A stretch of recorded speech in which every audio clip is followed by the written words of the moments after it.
what kind of a country goes back to getting 94-year-olds or 90-year-olds to come back and lead them? It shows that you have no confidence in your young, and yet you expect the young people to die for you in the battlefield in war, and yet you still choose old leaders to lead you out.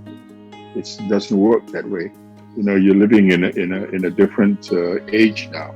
You have to look at quality rather than charisma. You have to look at ability.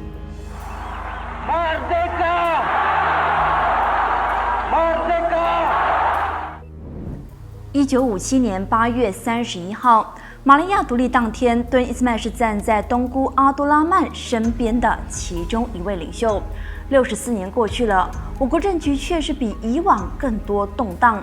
问起谁最合适出任首相时，敦依斯迈的长子道非直言，现有人选没有一位能够担此大任。如果敦依斯迈还在世，他会如何稳定局势？道非直言，承先启后会是他的关键词。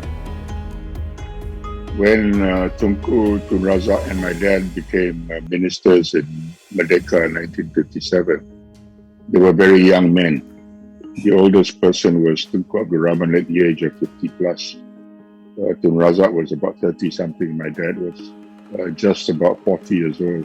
When May 1969 came about, the elections, Tun Razak and my father felt that they needed to groom young people for the succession. So I think if my father was around, he would have made sure that there was a succession plan.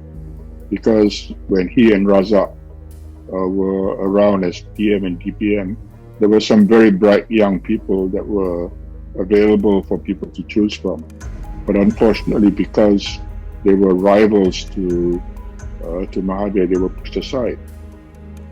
So I think if you asked me that question, I would have said he would never have allowed a situation to arise where there was no succession planning, because given the state of his health and Tun Razak's health, it was important for them to make sure that there was someone to pass it on to.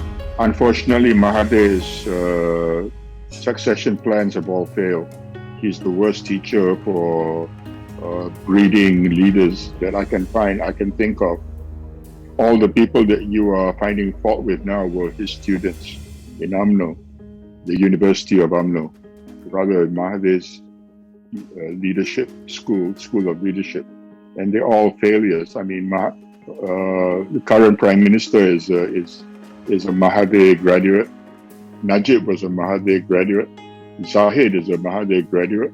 I mean, who else can you see? As you can see from the members of parliament that you have right now, not all are destined to be prime minister material or minister material, but under the constitution, the prime minister can only come from parliament. So you have to decide the kind of person that you want to represent you and his potential to be in the highest office that office will give.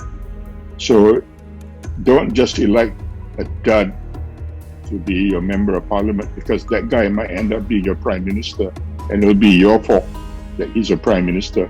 So choose carefully. That's what I'm saying.